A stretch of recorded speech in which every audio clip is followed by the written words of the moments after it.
from Chicago and the Philippines.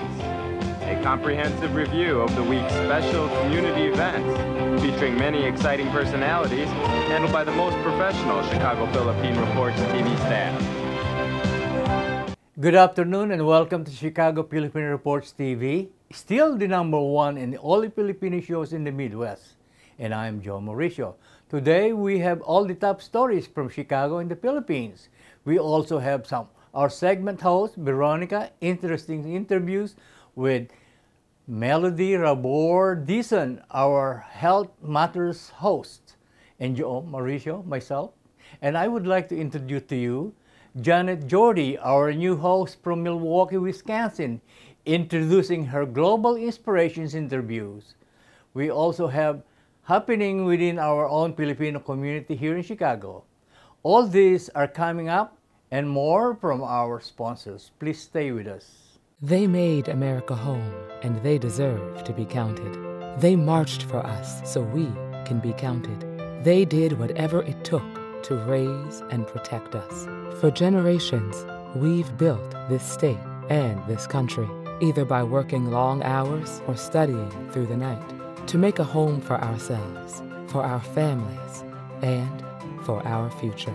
As we think about the next decade and everything it will bring, we need to make sure our children have every resource available to them. The census is our chance to do that. It's our chance to shape our future. It affects funding for schools, healthcare, public transportation, and determines our representation in Washington. We can't wait another decade, and we can't be overlooked. But time is running out. Fill out the census and be counted today. It's safe. It's confidential. Go to my2020census.gov to fill out the census today.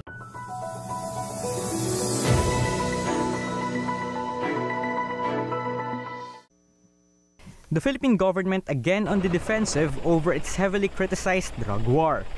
This after United Nations Human Rights Chief Michelle Bachelet took a swipe at the Duterte administration over its anti-narcotics campaign and the contentious anti-terror law in Geneva Tuesday. There is clearly an urgent need to revoke the policies that continue to result in killings and other human rights violations, to bring to justice the perpetrators, and to hold the use of rhetoric inciting violence against people who use or sell drugs. Bachelet had also told the UN Human Rights Council back in June that the state of killings in the Philippines is widespread, systemic, and ongoing. But the Philippines does not approve of Bachelet's latest recommendations. It is urging the UN Human Rights Council to engage countries in a constructive and productive manner. One UN Special Rapporteur says they are doing the best they can. As they point out, the country is increasingly becoming a dangerous place for human rights defenders. All that can be done is to engage with the government, to try and persuade them that they really need these people to help create a civil and just society in a more robust way. But the Philippines Dangerous Drugs Board insists none of the existing government policies condone killings. The DDB asserts a panel created by the current administration to review drug war operations practices an objective review of cases. But human rights groups have always been wary of the government's intentions in creating that panel, even calling the move a ruse to save the Duterte administration's international reputation. One watchdog believes that panel lacks credibility as agencies and individuals tasked to investigate are also implicated in the killings. The Duterte administration has proven itself to be masters of deception. We've seen the lengths to which they've gone before, both to deceive the international community, spread misinformation and lies. But for the Justice Department, the police's inclusion in that interagency panel is justified. Reason why the Philippine National Police, for instance, is part of the interagency task force to review these cases is precisely because there is an internal mechanism for administrative sanctions on police officers, and we do not want to short-circuit that process. The Justice Department says the task force has already looked into cases of the 900 of more than 5,000 drug war-related deaths in the Philippines. About 3 months since the panel's creation was first announced, Undersecretary Cprtv says it's still too early to make recommendations as numerous circumstances have also slowed their work down. The pandemic has caused another hurdle for us as well as the work on the task force for field health. But we will be working double times. As for the country's new police chief who takes the lead in Duterte's anti-drug enforcement programs, human rights violations under his watch will not be acceptable. We always adhere to the rule of law. We'll never tolerate those who violate human rights. General Camilo Cascalan's resume includes the controversial Oplan Tokhang, which critics have linked to the killings of small-time drug pushers. Via Times, vital news, vibrant views for the Filipino Asian communities in Chicago. Via Times for your most interesting and exciting reading and your party coverages. Via Times has very interesting columnists. You name it, Via Times has it. Law, Filipino news, dentistry, immigration, humor, serious opinions, health, beauty, mysticism, Bata Corner, showbiz, and intelligently written editorials. Call Via Times at 773-866-0811.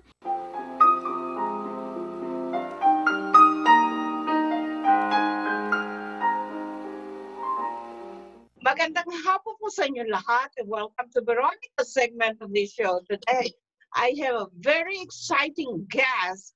She's an author, a novelist, first-time novelist, right? And she wrote a book titled The Protectors. It's her first novel, and I'm sure this is not her first time. And help me welcome our author, Jolene Angelini. Hi, Jolene, how are you? Good, I'm great. Jolene is from the East Coast, somewhere in New Jersey, right? And Pennsylvania, but yeah. Yes, and Jolene, The Protectors is your first novel. And what made you write The Protectors? So I had the idea of the novel in my head and it just kept rolling around in there. And I thought, you know, I really need to just get this out.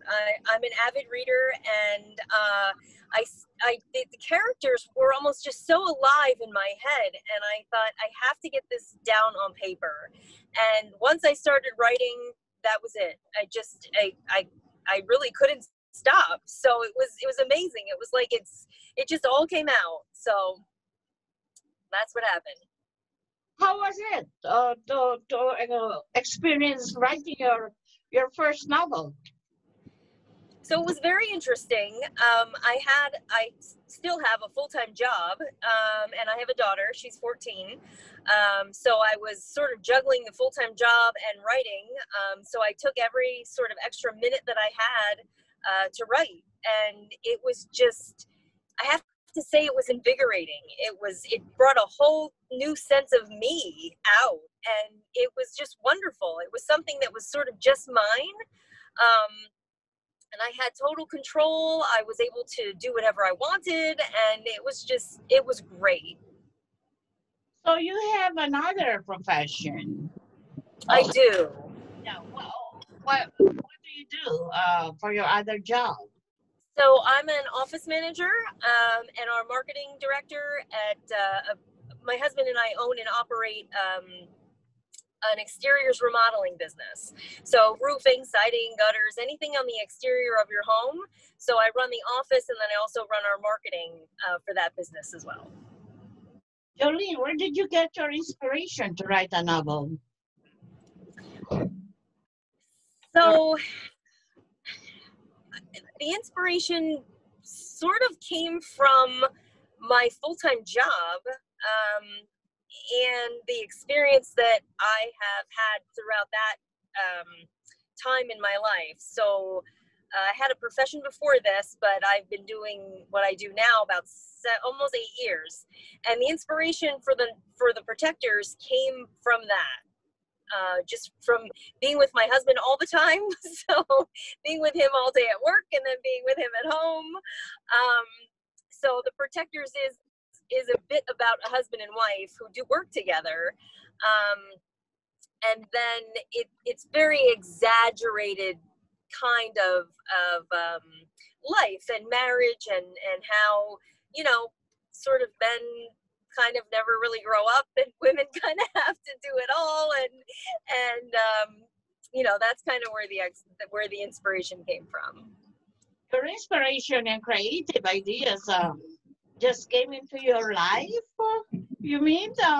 Or it's because, I guess, because of COVID, you have to stay home for your lockdown and you have to do something, was it? No, so I wrote the novel long before COVID came along. All right. Very good. And what is The Protectors about? What's the plot? So it's about the mysterious death of a mob boss. The death itself and the murder comes back to haunt Carl. So Carl is sort of one of the major characters in the book, and he basically is running from whoever is trying to get him. He doesn't know if they're trying to kill him, if they're trying to just find him to find out what went on. But in the midst of all that, he's trying not to bring down his family and friends. So Carl is a business partner of Angie and Jeff.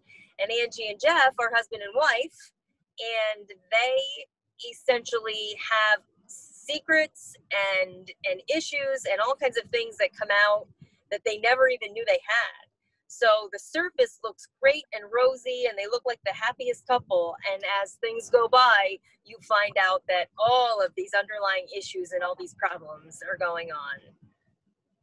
What is the message that you want to convey in your novel? So the message I want to convey is that the strong female characters in the novel need to stick together, and they need to work together. They find an unlikely friendship throughout the novel.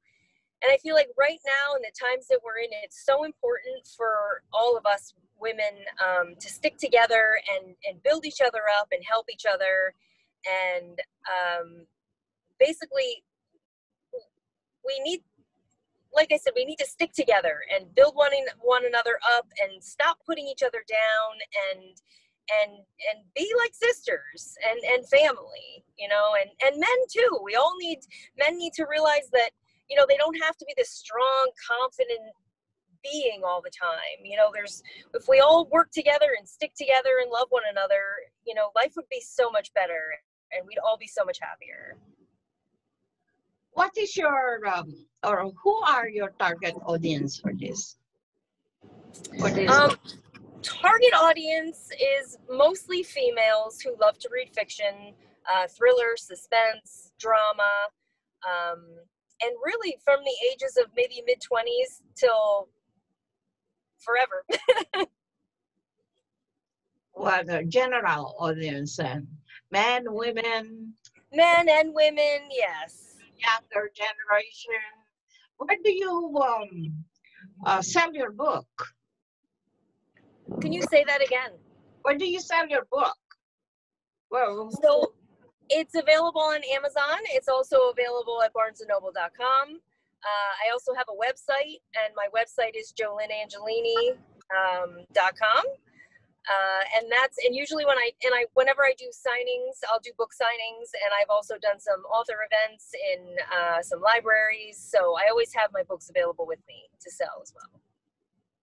Okay. So is this a print by demand book? Do you have a yes that yeah on demand? Okay. Yes.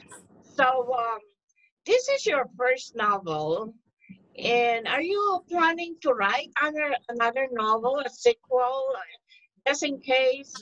You know, because I think it's something that, you know, when you start writing something, it's just, you know, it gets into your system to keep on writing, isn't it?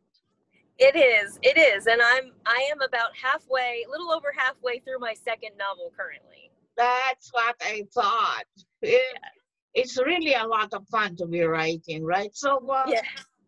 Oh, how? Okay. I have been writing. I have been publishing too, but I have not tried writing a novel or a story in a book. But right, how is it to get ready to publish or for publishing a novel?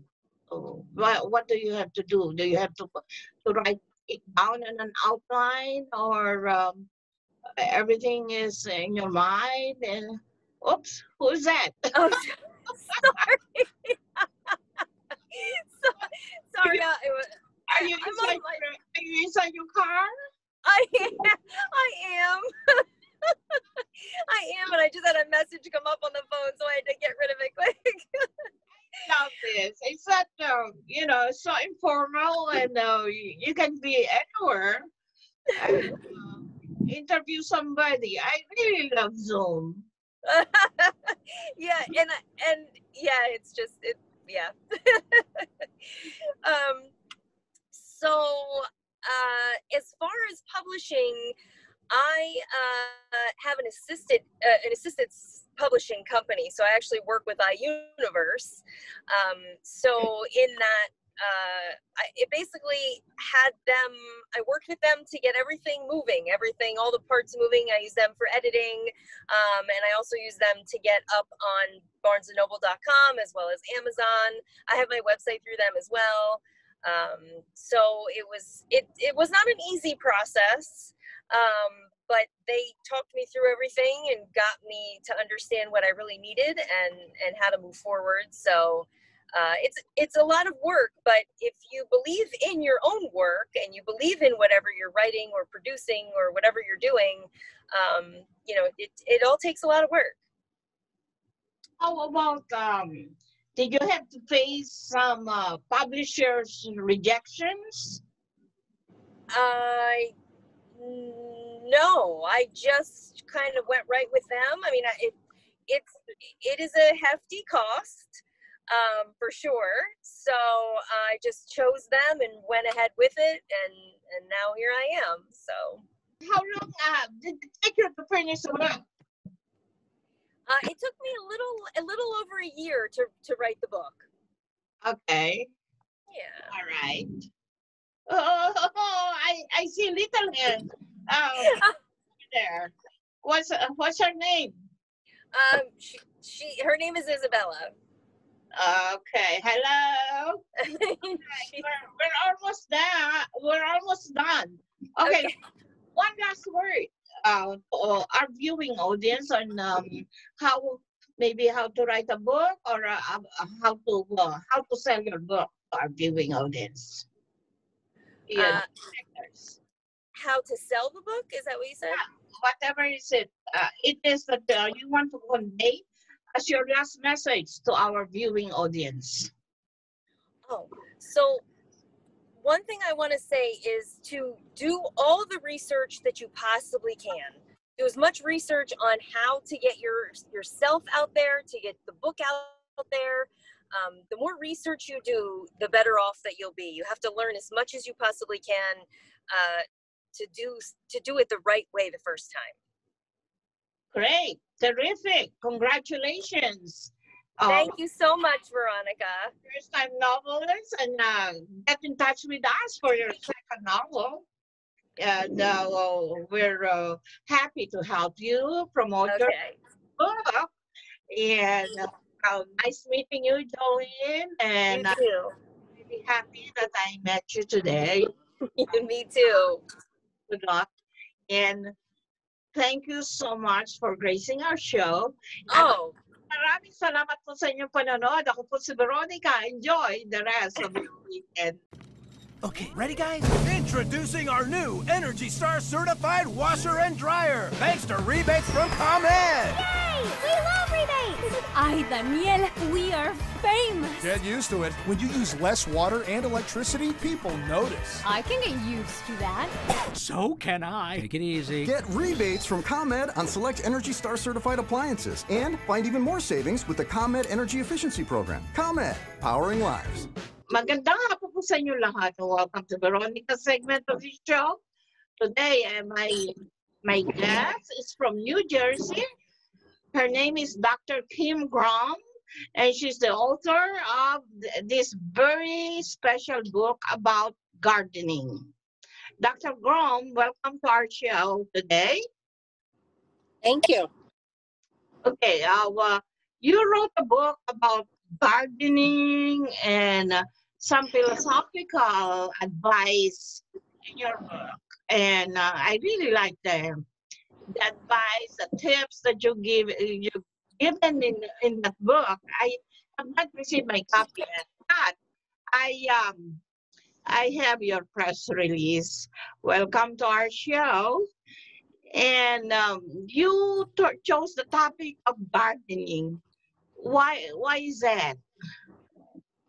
Well, it started when I was a little girl.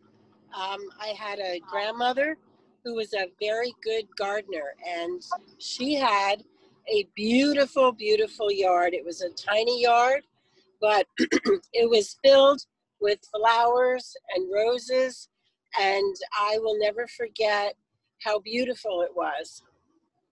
And it really started from childhood. So, yes, over the years, what have you learned about gardening that drove you to write a book?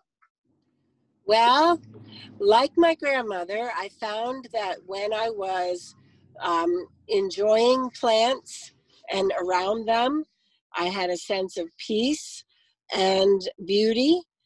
I also enjoyed very much learning about different types of plants that you could use at any time in the year, all from spring into the late fall, and how beautiful they are. Are there any particular types of plants that you choose for your garden? You must have a beautiful garden.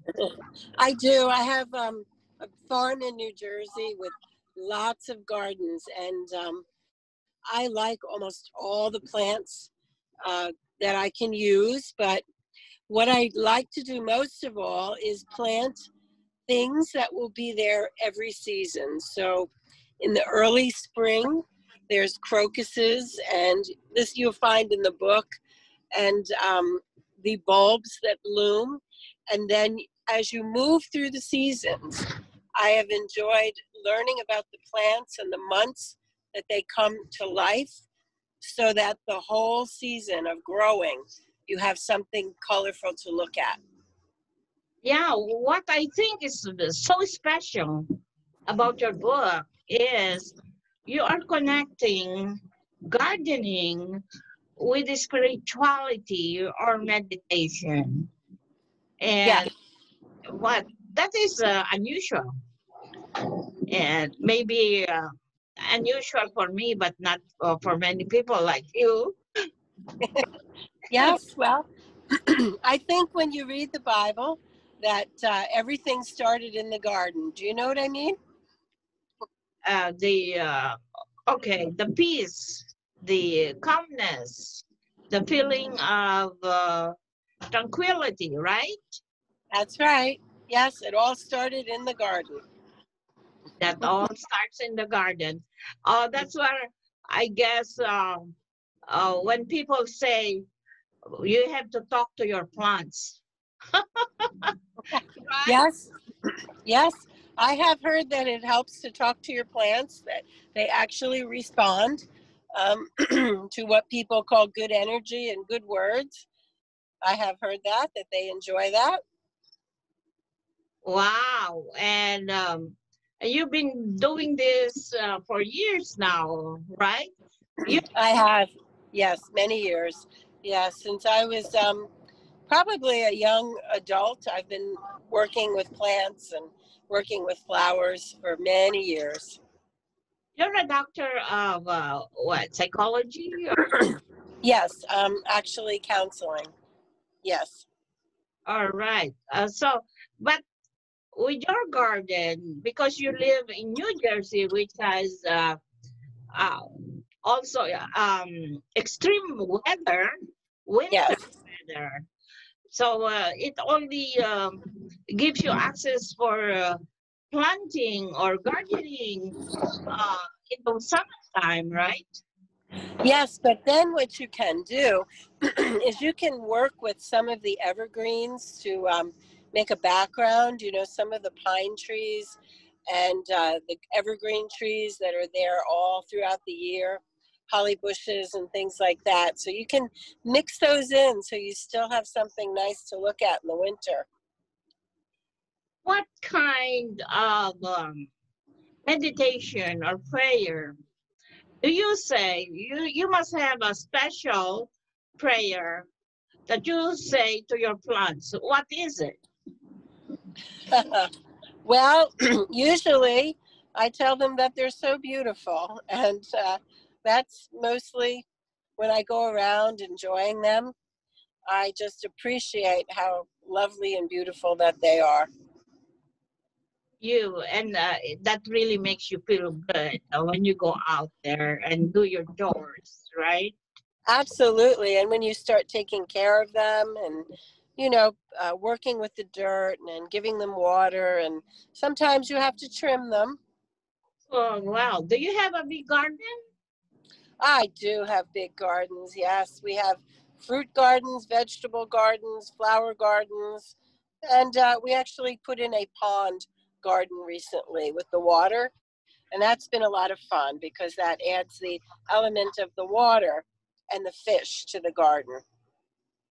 Okay. Well, with your book, is it? Are there lots of prayers or meditations that you have written in your book? Yes, there are prayers and meditations in the book. I think that when you sit and look sometimes out at your garden, maybe you're not in it, and you're thinking, or you're quiet, or you're in a dreamy mood, then those meditations in the book are very nice to have because they're all centered around the plants in the garden, but they're actually for the person, the observer, you know, to get into that state of mind of enjoying it. Wonderful. It uplifts your spirit, so you want to share it with Yeah. us all by writing your book. Okay, where can we purchase your book? The book is available at Ingram Distributors, which is one of the largest book distributors. And if you put in the title of the book, you will find the book at Ingram, and you can order individually and you can order in bulk, whatever suits you. They have the hardcover and they have the soft cover. So you just put in The Promise in the Within the Garden by Dr. Kim Grome, and it's right there. It's very easy. All right, very good. You are you planning a sequel to your book? Not at this time. I have written 2 children's books that I'm very excited about, so I'm working with those right now. I have several grandchildren, so I have written 2 children's books, and I'm a little bit focused on that right now. Great. Well, Dr. Brown, good luck to you, to your future book writing, and also just keep in touch with us so we can help you promote your upcoming books. And in the meantime, congratulations. Thank you. Good luck to you, and meditate and pray for us, the CPR staff. Sure, absolutely. Okay. Thank you so much for gracing our show today. Thank you. Have a good day. Enjoy the beautiful, is it fall weather? Is it Yes. Oh, it's a beautiful fall day today. Yes. Chicago. Yes, it's getting cooler. And have a good day. Thank you so much. Thank you so much for gracing our show. And mabuhay, that is long live in Filipino language. Oh, thank you. Thank you. Thank you. Thank you so much for watching our show today. enjoy the rest of your weekend. Ako po si Veronica.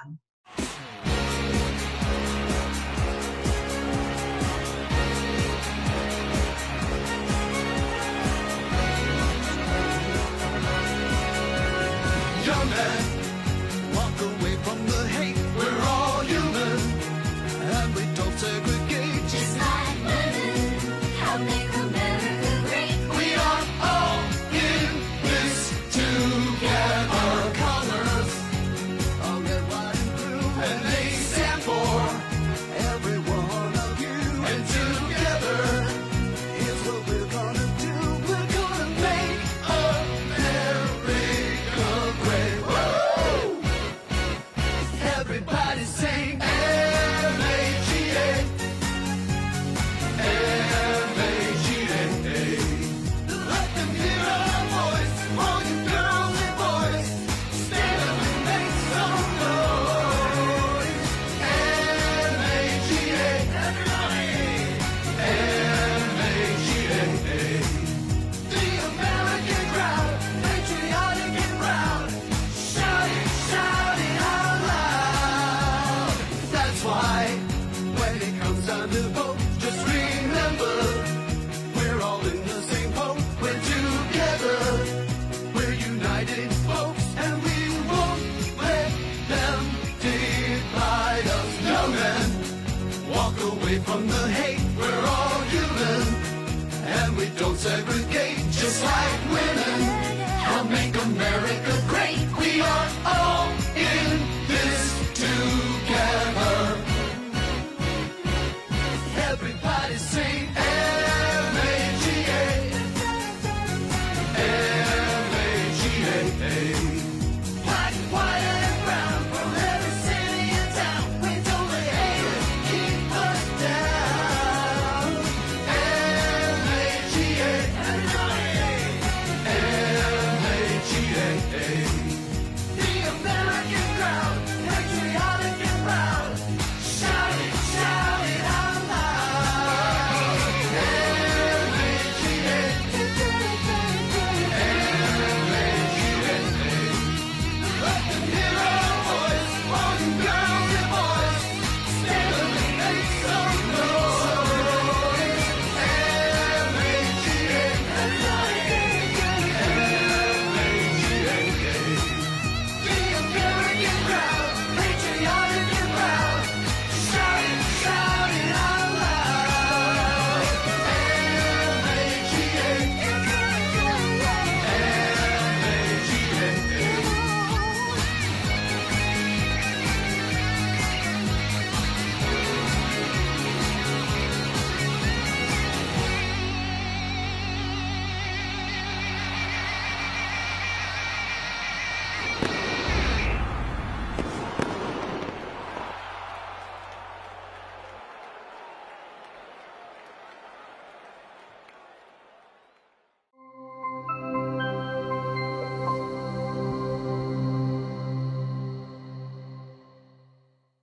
Good day!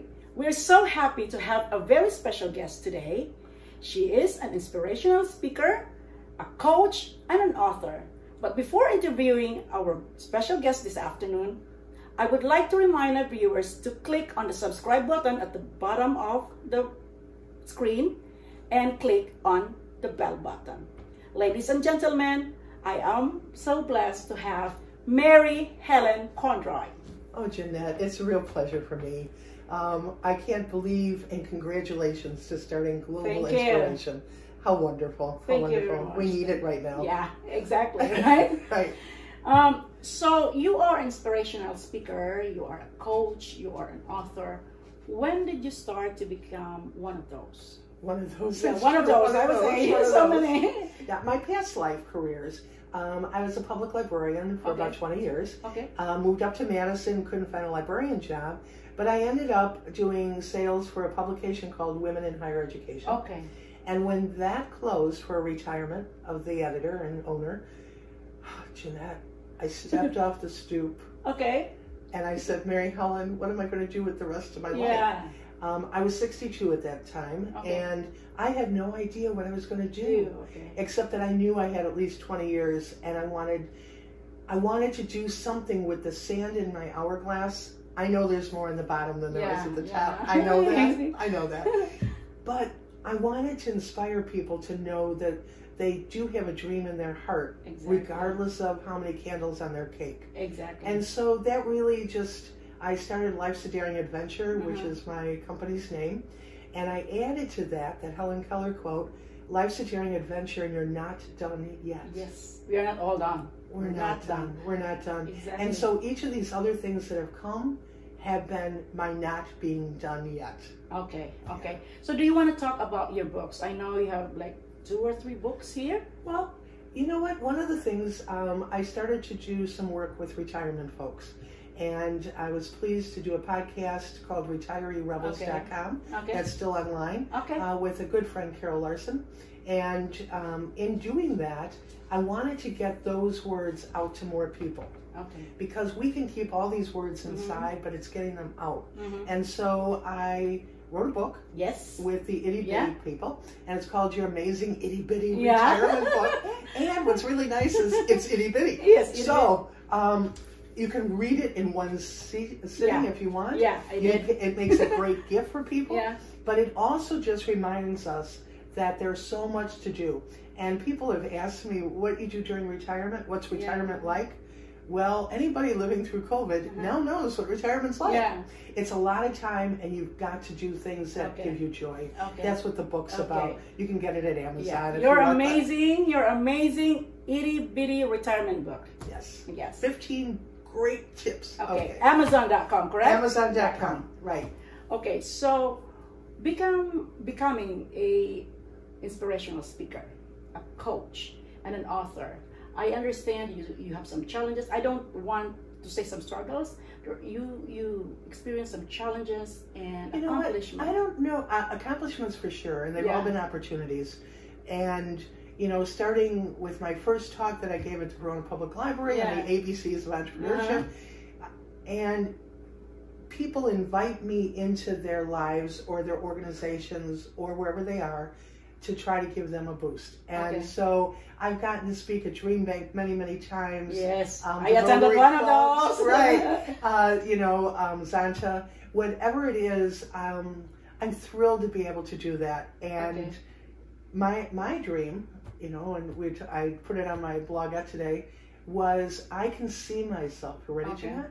Yes, Okay, my dream is I can see myself on a stage, and there's 2,000 people, not socially distanced, just 2,000 people in the audience that are listening to me talk about my prime message to folks, which is you matter. Yeah, we all matter. We matter so much. Yeah. And I don't use it as just a phrase. I know how many people are lonely.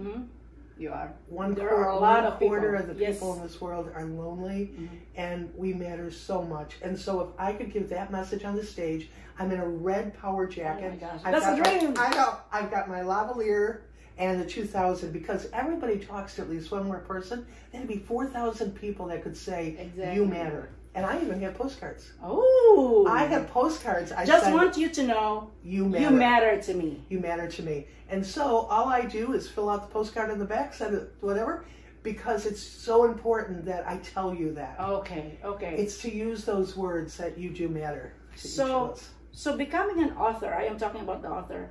Did you dream to be one, or did it just happen by chance? Well, I was a librarian for 20 years. So I think it was always in my heart somewhere to be an author. I can't tell you how excited I was when I pressed the button to make it happen. To see it come up on Amazon, you know, people buying it, to be there to sign it for them. Yes, exactly. It is absolutely amazing to be able to do that. So, yes, and then I did work on another book with my partner called Gender Equity or Bust, which is about gender issues in higher education. So, yeah, words. And I did my speech. I have my speech on loneliness is not an option. And that is on Amazon as well. Yeah, so, that's good. That's very good. So I know you're busy. We're all busy, especially COVID, because we're just staying home now. Right. So what do you do on your spare time? Do you dance? Do you do gardening? I don't. I read. Okay. I play silly games on the computer. Okay. I do that. I think that my fun time is just creating new things. Okay. That's So, good. I love it. I love it. Canva.com is, Mhm. I mean, I make covers, I make little cards for Facebook. I enjoy the creativity that comes with putting designs and words into... Your creative mind is working. I love it. I can get lost in it for hours. I know. So that's been a real thrill. That's good. So I've met you through Zonta, Yes. and I know you did a lot of volunteers. You're still doing a lot of volunteering to the community. Can you mention what are you doing for volunteering to the community? The reason I joined Zonta was to do that. And for those not familiar, Zonta is a women-led organization that cares for And it is global international. issues. It is not, international. It is not only in Madison. No, yes, it is international. And one of the things that I was touched by with our community here in Madison was when I heard about the young women in town who, because of either homelessness, single parents, or hearing that single parents had to choose between giving their girls menstrual pads or buying food. I know. I can't tell you how many tears I had on that. I can't. That young women today in the 21st century have to go without. That 1 out of 4 in school don't have the supplies to be able to go to school. It just tore my heart. And Zonta took it as a project. Yeah. And it's I think quite it made it successful. different. Yes. It's very successful. And just keep in mind that if it is happening here in America, and it's considered to be the most powerful country in the whole world, how much more to the developing countries, just like the Philippines or some Asia countries. So if you're asking what I passionately care about, it is women and girls. Okay. Women and girls need to know that they can do anything, that they can be inspired to do that they can... I know. I know. It breaks your heart. It does. So can you share with the viewers, do you have an experience that proud you of who you are today? Like, was there an instigating experience that you have experienced? Well, I want to be an author because of this experience. I want to be I want to be a speaker. I want to be a coach because it happened to me like this. I think that I really wish I could tell you that that's how it happened. I wish I could tell you that, but one thing led to another, and I was willing to say yes. Okay. Okay. And at 62, a lot of people don't say yes anymore. Yes. I just said that. Yes. Yes. They don't. And so I think that when I walked into my first networking group, which was Wisconsin Women Entrepreneurs, I was scared out of my whatevers. I thought, I can't go in there. They all know what they're talking about. I don't. I'm really scared. But I did it. I walked in there. Okay. And I said, I'm a life coach. Yeah. And I wrote things. And somebody from Michigan saw my blog on LinkedIn and said, will you be my life coach? Correct. And then I did the podcast for Retiree Rebels. And I wrote a book. And then I got to speak at larger and larger groups. So each step has come to me rather than me saying, I want that step. Exactly. They've all come just like this for you. We were talking about that. Okay. That the dream found me, but I've always said yes. Yeah. Somebody could have said, would you like to speak at? And I would go, oh, no, I can't do that. I Yeah. can't do that. I can't. I said yes. Yeah. And I encourage everyone in the audience that's to say yes. Yeah. We would like to welcome all of you to Baladna Jewelry. We have a very big selection of 21 karat gold jewelry imported from the Middle East, from Dubai, Saudi, and Bahrain. And we have a very big selection of diamond. We offer free financing for 6 months, and we have a layaway system which you can leave your stuff for 3 months. We repair gold and we buy old gold. Welcome to Baladna Jewelry. Salamat po. Good afternoon, everyone, and welcome to Philippine Reports TV News. This is Joe Mauricio bringing you the latest in news from Chicago, the Philippines, and the world. Our headline: the recent analysis of Cote Ward found that 7 of the top 10 polluting states were also among the top 25 states for COVID-19 deaths per 100 people. Illinois was found to rank 6th most polluted and also the 10th highest rate of COVID-19 death per 1,000 people. Our team examined EPA air pollutant emission trend data to see which states are the biggest polluters paired with the CDC's most recent COVID-19 deaths to find a correlation in the mortality numbers. Key findings. 1. New research published in the IOP Science found that increase in the respiratory hazard index is associated with 9% increase in 19% mortality. A Harvard study found a long-term exposure to air pollution was associated with 15% increase in COVID-19 deaths. Texas, California, and Florida are the biggest polluters among the highest COVID-19 deaths per 1,000 deaths. Trump victory held grand opening event for the Asian Pacific American or EPA Community Center in St. Paul, Minnesota. The Minnesota office marks the Republican Party's 8th office specifically dedicated to engaging with the EPA community. The first female in Asian Pacific American to hold his office in the state's history. Chairwoman of the Hawaiian Republican Party, Sherlyn Ostrov, a Filipino American, and Mike Lindell, the CEO, and my fellow also spoke about Asian Pacific American accomplishment under the President Donald Trump's presidency. The events played the essential role of organizing volunteers held to re-elect President Trump and the Republicans on the ballots in November 2020. For months, Illinois children have been isolated at home without teachers, coaches, family, or other adults to see them, but that is changing. It's changing because some sports practices have resumed annual physical and scheduled. The school have welcomed students back either in person or virtually.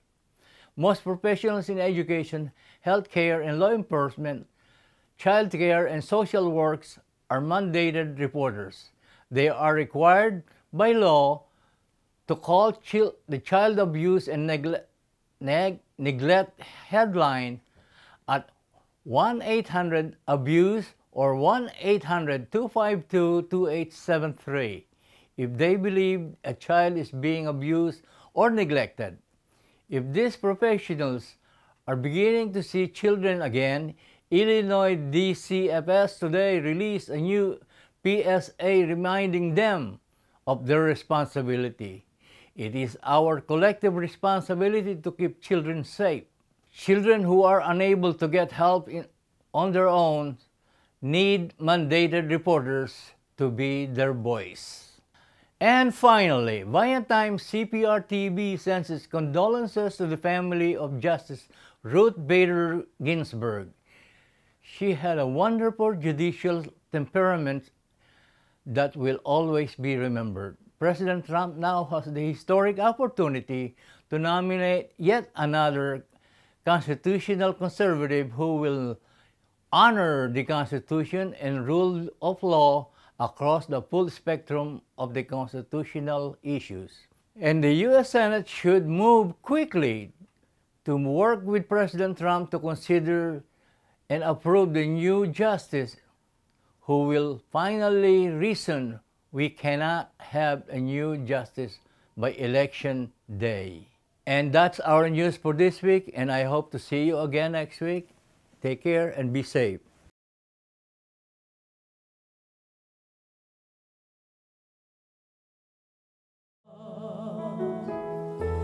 Ibon man may layang lumipad, kulungin mo at umiyak. Bayan pa kayang sakdal bilang, ang di magnasang makalpas. Pilipinas kong minuti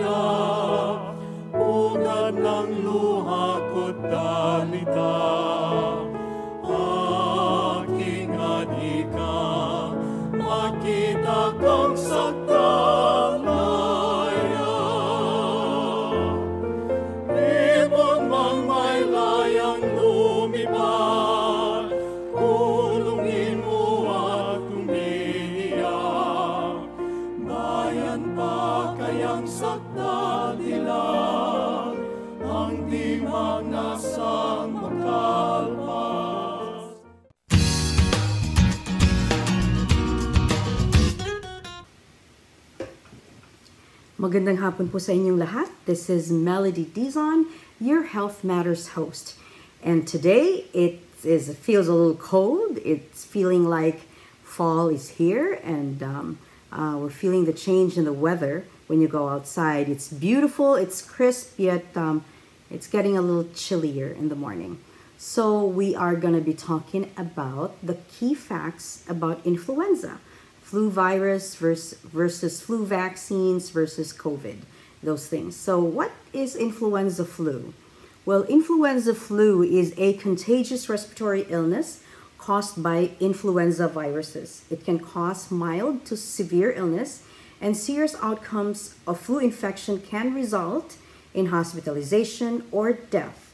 And some people, such as older people, young children, and people with certain health conditions are at a high risk of serious flu complications. There are two main types of influenza. There's a type A and there's a type B. The influenza A and B viruses that routinely spread in people are responsible for the seasonal flu. So the best way to prevent flu is to get what? To get vaccinated. That's right. Patients have to be, or I should say, everyone has to have some form of vaccination, so you will be protected. So what are the flu symptoms like? Well, flu can range from mild to severe illnesses, as mentioned, and you can have feelings of fever or feeling feverish or having chills. You'll have cough, you have sore throat, you have runny or stuffy nose. Sometimes you have muscle or body aches. This is really a telltale sign for me when I have the flu. If I have those body aches, like you feel like you've been run over by a truck. You have a headache, you get fatigue, you get tired easily. Some may have vomiting or diarrhea. That is more common in children than the adults.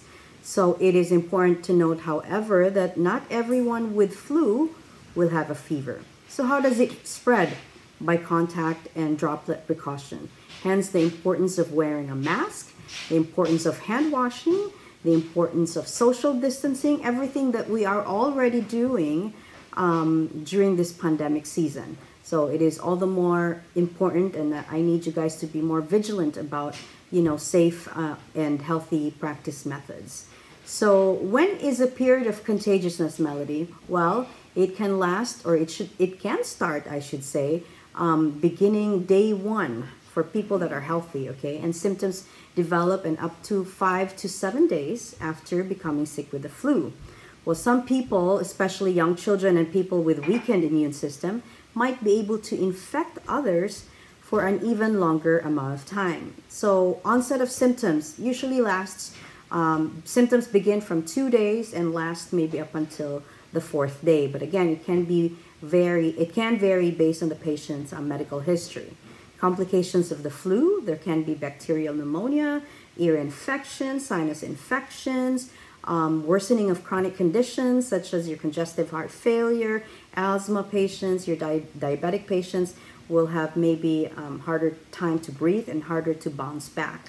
So people at high risk for flu are anyone that are elderly, people that are 65 and older, people that are pregnant, people that are young in age, less than 6 months, 6 months old.